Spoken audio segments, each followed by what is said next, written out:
अस्सलाम वालेकुम एवरीवन। मुझे उम्मीद है आप सब खैरियत से होंगे, और अगर आप मेरे चैनल पे न्यू है और फर्स्ट टाइम मेरी वीडियो देख रहे हैं, so kindly take a moment to subscribe. अभी जिस वीडियो को मैं बनाने वाली हूँ और जिस प्लेलिस्ट में इसे ऐड करने वाली हूँ उसका नाम है ग्लॉसरी ऑफ सोशियोलॉजी। और अगर आप न्यू हैं और फर्स्ट टाइम देख रहे हैं तो आपको बता दूँ कि इस प्लेलिस्ट को बनाने का और ग्लॉसरी को ऐड करने का मकसद ये है कि सोशियोलॉजी के अंदर बहुत सारे ऐसे वर्ड्स होते हैं जो कि बेसिकली वर्ड्स नहीं बल्कि टर्म्स और कॉन्सेप्ट्स होते हैं। यानी अगर मैं कभी फॉर एग्ज़ाम्पल मैं या आप कोई किताब पढ़ रहे हैं सोशियोलॉजी की और उसमें ऐसे वर्ड्स आ जाते हैं जिसके मीनिंग्स हम डिक्शनरी में तलाश करना स्टार्ट कर दें तो हम टेक्स्ट को और कॉन्टेक्स्ट को समझ नहीं पाएंगे, क्योंकि वो वर्ड्स होने के बजाय टर्म्स और कॉन्सेप्ट्स होते हैं, और टर्म्स और कॉन्सेप्ट्स के कोई डीप मीनिंग्स होते हैं जिनको अंडरस्टैंड करना ज़रूरी है। इस ग्लॉसरी को ऐड करने का मकसद ये है कि आप टाइम टू टाइम अपडेटेड रहें, आप नई नई टर्म्स के बारे में सीखते जाएं, ताकि जब भी आप कभी कोई भी sociology related book, text, article कुछ भी पढ़ रहे हों, थ्योरीज पढ़ रहे हों, तो एटलीस्ट आपको इन टर्म्स का मतलब पता हो, इन कॉन्सेप्ट्स का मतलब पता हो, ताकि आप उन चीज़ों को अच्छे से अंडरस्टैंड कर सकें और आपकी अंडरस्टैंडिंग में, आपके नॉलेज में और ज़्यादा इजाफा हो सके। स्टार्ट करते हैं। आज भी मैंने हमेशा की तरह कुछ ही टर्म्स ऐड की हैं और आहिस्ता आहिस्ता ही टर्म्स को ऐड करती हूँ ताकि आप कम चीज़ों को ज़्यादा टाइम में अडॉप्ट कर सकें और अंडरस्टैंड कर सकें। जो पहली टर्म है वो है क्लासिकल थ्योरी। हम अक्सर थ्योरीज के बारे में कहते हैं कि फ़लाँ थ्योरी क्लासिकल थ्योरी है।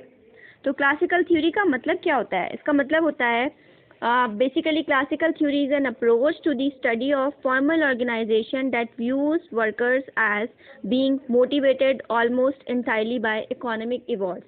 क्लासिकल थ्योरी का मतलब है ऐसी थ्योरी, एक ऐसी अप्रोच जो तब होती है, स्टडी की जाती है जब आप फॉर्मल ऑर्गेनाइजेशंस को पढ़ रहे होते हैं, और इसका मतलब ये होता है कि वर्कर्स को मोटिवेट अगर करना है तो आप उनको इकोनॉमिक रिवॉर्ड्स दें। यानी एक ऐसी थ्योरी जो कि फॉर्मल ऑर्गेनाइजेशन के अंदर समझी जाती है, और इसका मतलब है कि आपने अपने वर्कर्स को मोटिवेट करना है। और जाहिर है ये चीज़ तो है, अगर आप कंट्रोल मेंटेन करना चाहते हैं तो आपको सैंक्शंस लगानी पड़ती हैं, पॉजिटिव या नेगेटिव। नेगेटिव कब लगाते हैं पनिशमेंट्स की, फाइन्स की फॉर्म में। और अगर कोई अच्छा काम करता है तो उसको अप्रिशिएट किया जाता है ताकि वो उस काम को और ज़्यादा आगे की तरफ लेके जाए और ज़्यादा वर्क हार्ड करे, और उस कोड ऑफ अप्रिसिएशन को आप क्लासिकल थ्योरी के अंदर भी अंडरस्टैंड करते हैं कि किस तरह से वर्कर्स को इकोनॉमिक रिवॉर्ड्स की तरह के थ्रू मोटिवेट किया जा सकता है। दूसरी टर्म है क्लोज सिस्टम। क्लोज सिस्टम का मतलब है a social system in which there is little or no possibility of individuals mobility. एक ऐसा सिस्टम जो कि बंद है, सिस्टम बंद है, मीन्स ऐसा सोशल सिस्टम जिसमें इंडिविजुअल्स के पास कोई चांसेस नहीं है कि वो अपनी मोबिलिटी कर सके। सोशल मोबिलिटी एक पूरा कॉन्सेप्ट है सोशियोलॉजी के अंदर, जिससे रिलेटेड मेरे पास मेरे चैनल के ऊपर वीडियो मौजूद है, तो आप उसको विजिट कर लीजिएगा।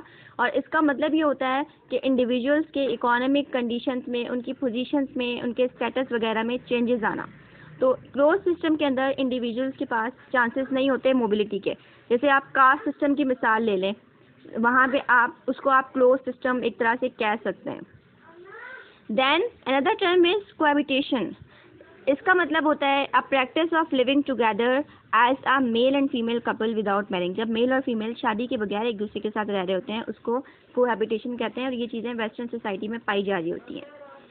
Then there is colonialism. इसका मतलब होता है पॉलिटिकल, सोशल, इकोनॉमिक या कल्चरल डोमिनेंस को लोगों के ऊपर बरकरार रखना किसी फॉरेन पावर के थ्रू कुछ खास अरसे के लिए। यानी जब कोई फॉरेन पावर लोगों पर मुसल्लत होती है एक ख़ास अरसे के लिए, एक लंबे टाइम के लिए, तो उसको कॉलोनियलिज्म कहा जाता है। नेक्स्ट इज को रिलेशन। देखें, को का मतलब क्या होता है? बाहिमी। जैसे हम कहते हैं को एजुकेशन का मतलब बोथ जेंडर्स। इसी तरह से को रिलेशन का मतलब होता है जब दो वेरिएबल्स के दरमियान में रिलेशन हो, और वो इस तरह का रिलेशन हो कि दोनों ही एक दूसरे के पे इफ़ेक्ट कर रहे हो। जैसे सप्लाई एंड डिमांड, अगर डिमांड होगी तो सप्लाई ज़्यादा होगी, और सप्लाई ज़्यादा होगी तो डिमांड बढ़ती जाएगी। तो को रिलेशन का मतलब होता है जहाँ पे दोनों वेरिएबल्स के दरमियान में एक दूसरे के ऊपर इफ़ेक्ट डालने वाला रिलेशनशिप हो। Then another one is creationism. Creationism का वर्ड वैसे तो क्रिएट से निकला है, क्रिएशन से निकला है। अब ये क्या है ज़रा देखें। अ literal interpretation of the Bible. ये एक इंटरप्रिटेशन है बाइबल की तरह से। बाइबल आप जानते हैं एक किताब है, regarding the creation of man and the universe used to argue that evolution should not be presented as established scientific facts. देखिए एवोल्यूशन के अंदर, या आप अगर एंथ्रोपोलॉजी पढ़ा हो तो एवोल्यूशन को एक फैक्ट कहा जाता है, एक साइंटिफिक फैक्ट कहा जाता है इंसान की तख्लीक के अंदर।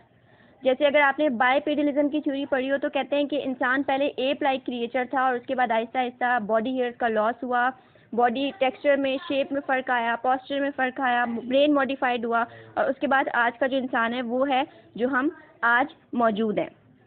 सो इस थ्योरी के अंदर एक इंटरप्रिटेशन दी जाती है बाइबल की तरफ से। इस टर्म का बेसिकली मतलब है कि इंसान की जो तख्लीक है उसके पीछे एवोल्यूशन को साइंटिफिक फैक्ट ना बताया जाए।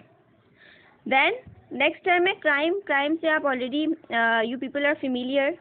जब आप क्रिमिनल लॉ को वायलेट करते हैं और फिर उस वायलेशन के नतीजे में आपको सज़ाएं दी जाती हैं फॉर्मली, मतलब आपका स्टेट आपको सज़ा देता है। जैसे कहते हैं ना कि फ़लाँ सैंक्शन लगा दी जाए, अगर आपने मर्डर किया है तो आपको कौन सी सज़ा मिलेगी, रेप किया है तो कौन सी सज़ा मिलेगी, और छोटा कोई जुर्म किया है तो क्या सज़ा मिलेगी। तो ये पेनल्टीज सारी फॉर्मल होती हैं जो गवर्नमेंट अपनी अथॉरिटी मुसल्लत करते हुए आप लोगों के ऊपर सैंक्शंस लगाता है। तो इस तरह के वायलेशन को क्राइम कहा जाता है। नेक्स्ट है डायड और ट्रायड। डाई का मतलब 2, ट्राई का मतलब 3। ऐसा ग्रुप जिसमें 2 मेंबर्स हों वो डायड होता है और ऐसा ग्रुप जिसमें 3 मेंबर्स हों वो ट्रायड होता है। Then another term is dysfunction, जो कि अभी की ग्लॉसरी की और इस वीडियो की लास्ट टर्म है, जिसका मतलब क्या है। देखें, अगर आपने स्ट्रक्चरल फंक्शनलिज्म पर्सपेक्टिव पढ़ा है, अगर नहीं पढ़ा तो मेरे चैनल पे मौजूद है, आप देख लीजिएगा। इसका मतलब होता है कि माशरे में जितने भी सिस्टम्स या इंस्टीट्यूशंस मौजूद हैं वो सब फंक्शनिंग कर रहे हैं, और अगर वो डिसफंक्शनिंग करेंगे तो सोसाइटी की स्टेबिलिटी और हार्मनी को नुकसान पहुंचेगा। तो बेसिकली डिसफंक्शन का मतलब होता है एक ऐसा तरीक़ेकार जिसमें सोशल सिस्टम में डिस्ट्रप्शन क्रिएट होती है और जिसके नतीजे में स्टेबिलिटी डिक्रीज होती है, माशरे में डिसऑर्गेनाइजेशन और इनस्टेबिलिटी आती है। जैसे एजुकेशनल इंस्टीट्यूशन अगर डिसफंक्शन करेगा, लोगों को अपने जो भी उसके फंक्शंस हैं उन्हें परफॉर्म नहीं करेगा, गवर्नमेंट अगर परफॉर्म नहीं करेगी तो सोसाइटी पे क्या इम्पैक्ट्स आएंगे, ये सारी चीज़ें डिसफंक्शंस हैं। आई होप ये टर्म्स आपको समझ आ गई हैं, और आप जब भी कुछ टेक्स्ट पढ़ रहे होंगे तो मुझे उम्मीद है यकीनन कहीं ना कहीं आप इन टर्म्स को ज़रूर देखेंगे, तो तब आपको ये चीज़ें क्योंकि माइंड में क्लियर होंगी, ये कॉन्सेप्ट पता होंगे, तो आप टेक्स्ट को अच्छे से अंडरस्टैंड कर पाएंगे। और मेरे साथ कनेक्टेड रहिएगा, आने वाले टाइम में मज़ीद इस तरह की वीडियोज़ बनाऊँगी जिसमें आपके साथ ग्लॉसरी को शेयर करती रहूँगी ताकि आपके कॉन्सेप्ट मज़ीद क्लियर हो सकें, आपकी अंडरस्टैंडिंग बढ़ सके। सो मुझे दुआ में याद रखिएगा। Take care, thank you so much, have a good time.